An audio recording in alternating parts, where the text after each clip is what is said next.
So think about, like, the absolute smartest person you know. I've got someone in mind, yeah. Right. Think about the degrees on their wall, the profound quotes they just casually drop at dinner parties, that unshakable moral high ground they seem to operate from. Yeah, the people who always seem to have the answer. Exactly. Mm. Now, what if everything making them so smart, like every single piece of that wisdom, is entirely an illusion?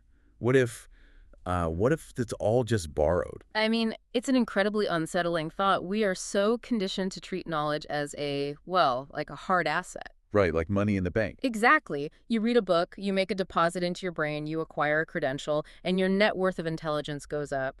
It feels secure, it feels like property. Yeah, but what happens when someone comes along and tells you that your vault is actually, like, completely empty? That's the premise we are exploring today in this deep dive. And it is a fascinating one. It really is. We're pulling from a rather provocative 1986 chapter titled Just Counting Other People's Cows from a book called Beyond Psychology.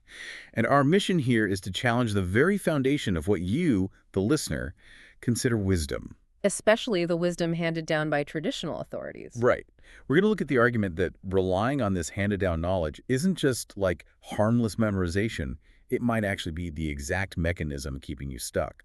And it begins with a fairly massive provocation, honestly. The premise asks us to look at the world's most revered religious leaders, the popes, the high priests, the people society relies on for ultimate spiritual truth. The heavy hitters. Exactly. But the argument isn't that these people are malicious or that they're actively trying to deceive us. The claim is that they are simply asleep. Asleep. Yeah, they are completely ignorant of actual truth, operating entirely on mechanical repetition. I gotta admit, when I first read that, my immediate reaction was super defensive. Like, are we really supposed to believe that these global leaders with decades of intense study are essentially frauds?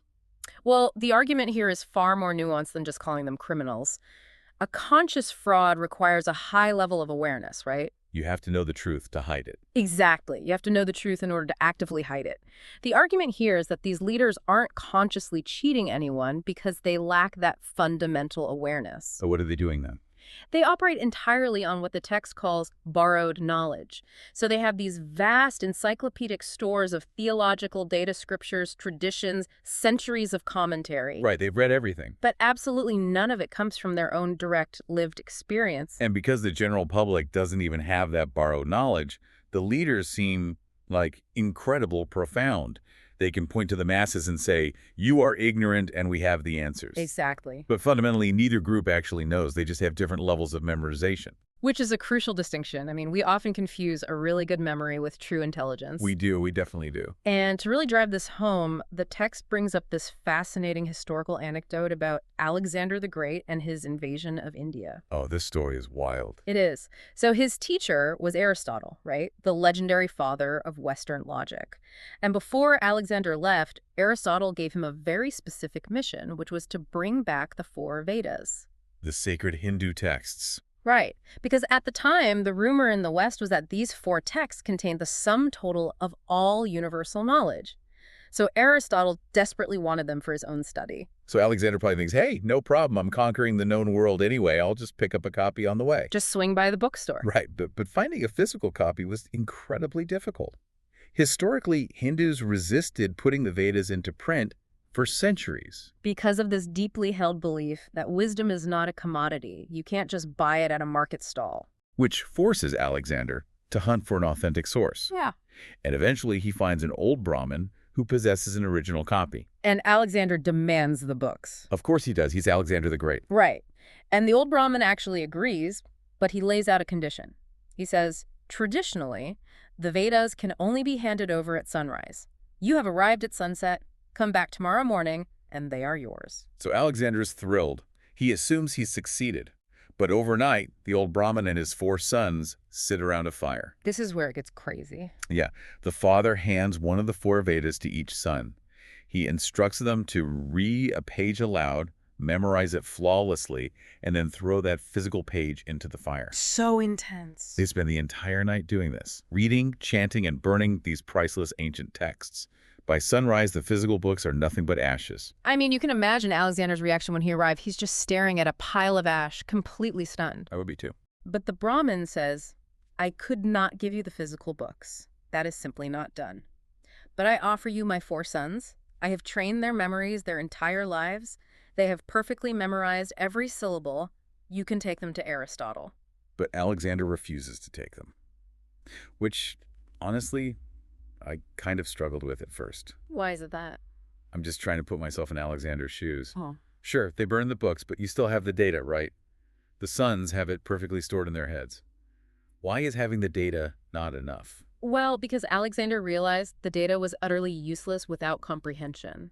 Oh, because they didn't speak Greek. Right, they couldn't translate it for Aristotle. But on a much deeper level, they didn't actually understand the meaning of the Sanskrit words they had memorized. I see. They were capable of parroting the sounds with perfect phonetic accuracy, but the wisdom hadn't been lived. Okay, so it's like having the blueprints to a house perfectly memorized down to the millimeter, but you've never actually swung a hammer or poured concrete. That is a perfect way to put it. Like, you can describe the roof with absolute precision, but you have no idea what it actually feels like to take shelter under it during a storm. Exactly.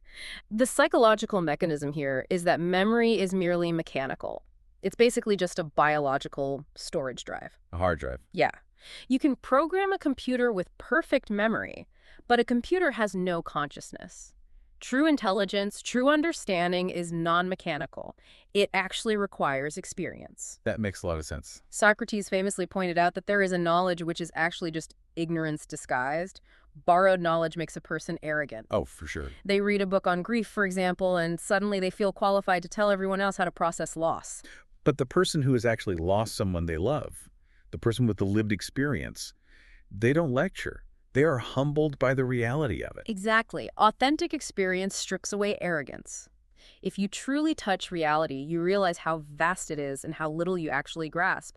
The arrogance of the scholar only exists because they mistake the blueprint for the house. Which naturally leads to the psychological exhaustion of carrying around all those borrowed blueprints. I mean, if we are constantly hoarding data that isn't ours, the mental weight of that must be immense. It's exhausting. And that perfectly sets up the concept behind the title of the chapter, just counting other people's cows.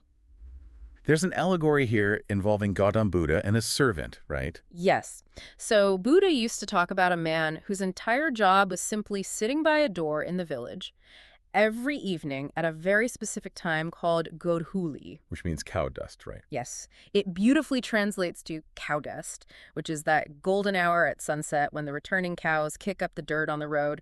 So this servant would sit there and obsessively count the herd. Thousands of cows coming back to the village. Thousands. And he would count them one by one. And if he lost count or if he suspected even a single cow was missing, he would spiral into an absolute panic. Over someone else's cows. Right. He'd become physically ill with worry and lose sleep over it. So finally, Buddha asks him, "Do you even own a single cow?" Let me guess. The servant admits he doesn't. He's far too poor. Buddha then points out the sheer absurdity of his suffering. He says, "Then why are you torturing yourself counting thousands of cows every morning and evening? If one is missing, what does it matter to you? It is not your cow." Wow. And there is the core insight for you, the listener. All knowledge that is not yours is not your concern. It's a tough pill to swallow. It really is. Think about how much of our modern lives is spent at Godhuli. We doom scroll on our phones. We obsessively track the opinions of political pundits. We memorize statistics just to win arguments at dinner parties or on social media. We are agonizing over herds of cows that do not belong to us. Exactly.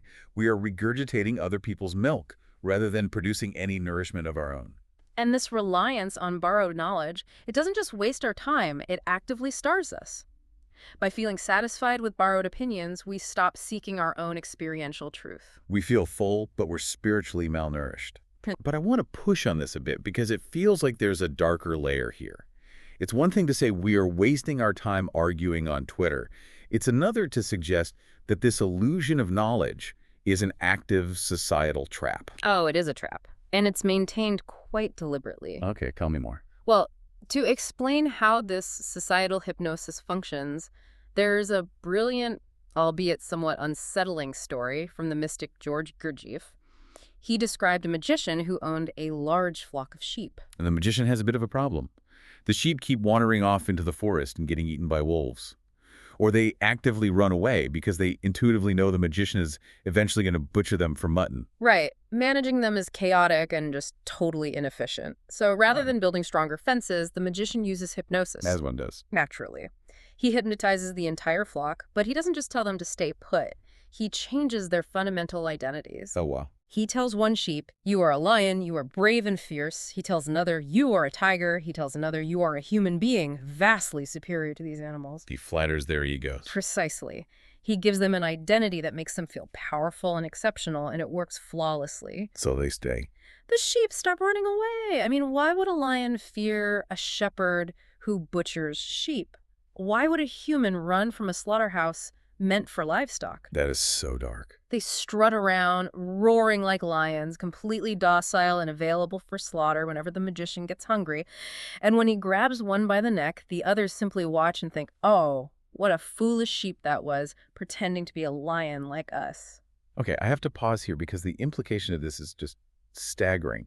The argument is that our entire societal structure, like the labels we adopt, I am a virtuous citizen, I am a highly educated professional, I am a moral pillar of my community, these aren't real achievements. Nope, they are the magician's hypnosis. They flatter our egos, so we stay in the pen, perfectly docile, trading our actual lived experience for a comfortable, borrowed identity. It is the ultimate critique of societal conformity. We are given these borrowed identities and borrowed moralities so that society functions smoothly. But surely, I mean, some level of societal programming is necessary, right? Otherwise, we're just wild animals running entirely on impulse. Is the argument that this hypnosis is purely malicious? Well, not necessarily malicious in the sense of an evil supervillain laughing in a lair. It's more about efficiency and order. Like keeping the trains running on time. Exactly. A society needs predictable citizens to function. The magicians, the institutions, the traditional leaders. They prioritize order over your individual awakening. They hand you a script of borrowed knowledge because a person reading a script is predictable. And a person operating from authentic experience isn't. A person operating from spontaneous, authentic experience is entirely unpredictable and therefore dangerous to the status quo. Which explains exactly what happens when someone tries to break the spell. If you walk into the middle of the flock and start snapping your fingers, trying to wake the sheep up and tell them their moral high ground is just an illusion. They aren't going to thank you. No, they will absolutely despise you because you are attacking their ego. People cherish their borrowed virtues.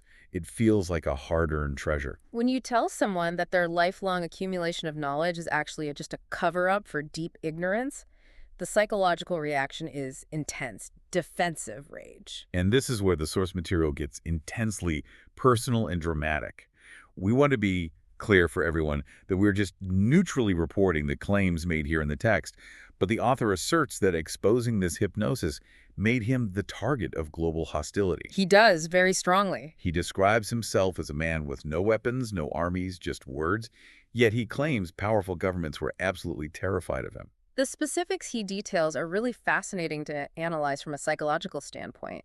He recounts being denied entry into multiple countries, even simply as a tourist. There's a specific incident in England where his flight landed, and legally he was entitled to rest in the airport's first-class lounge overnight. But he claims there were pre-planned government instructions to deny him access, resulting in him being held in jail overnight despite having committed no crime. Unbelievable. He even mentions the European Parliament actively considering a blanket ban on his aircraft landing anywhere in Europe just to silence a philosopher. That's quite a claim. But it wasn't just governments trying to silence him through force.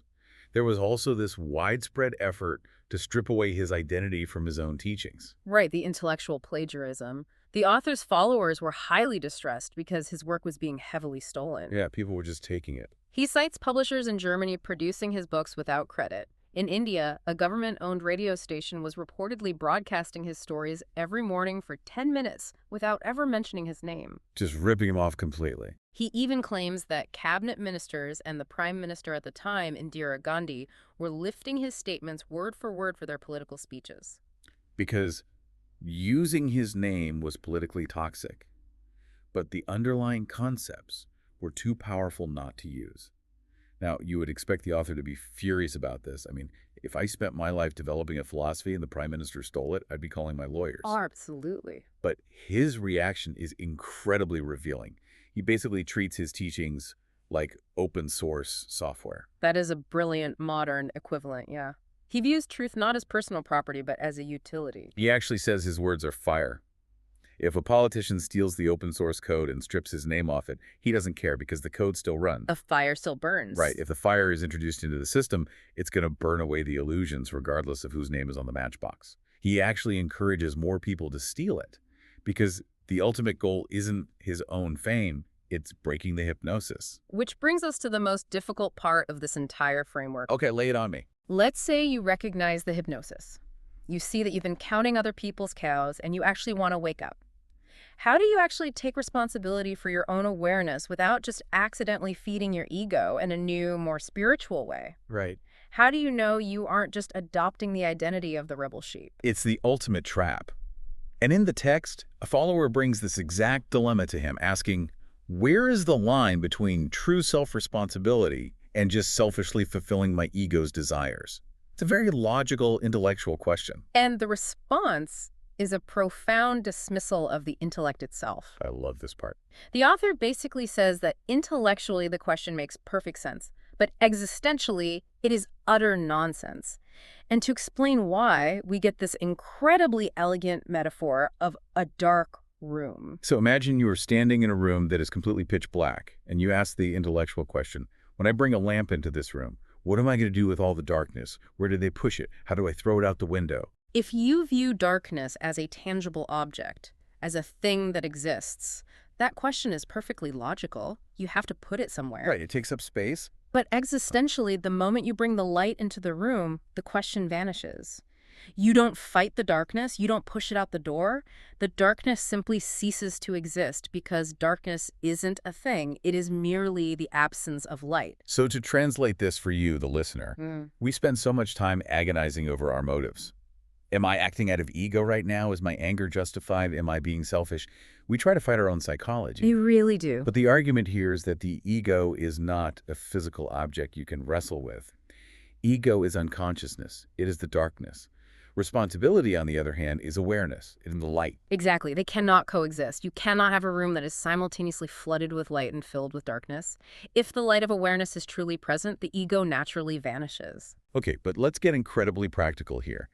How do I actually do that on a random Tuesday when someone cuts me off in traffic and I feel that intense flash of road rage?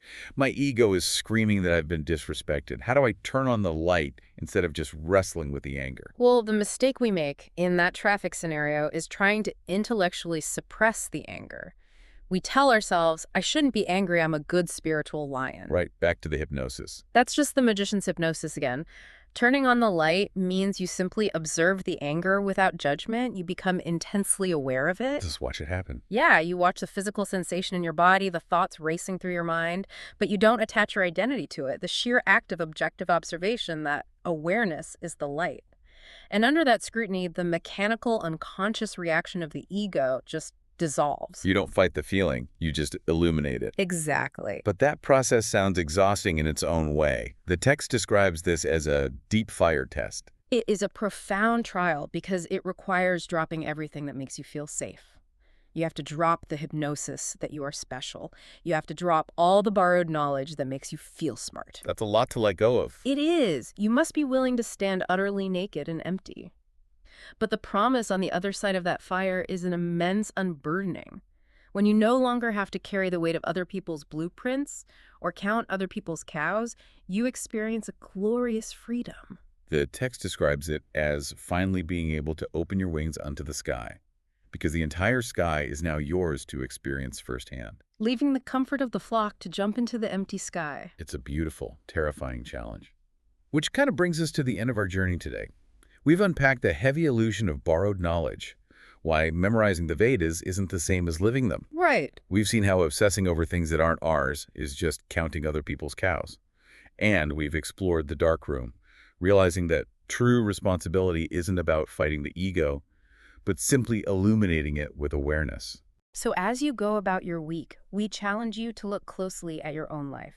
When you speak, when you argue, when you judge, How much of what you are saying is your own deeply lived, tested experience? And how much of it is just a script you've memorized perfectly for the magicians around you? It's a tough, necessary mirror to look into. It really is. And I want to leave you with one final lingering thought to ponder. If true experiential knowledge requires us to drop all our borrowed beliefs and become completely empty, how do we then function in a society that relies entirely on shared, borrowed knowledge to survive? That's the real question. Can a fully awake person ever truly relate to the rest of the flock again? Or does total awareness guarantee total isolation? Something to think about.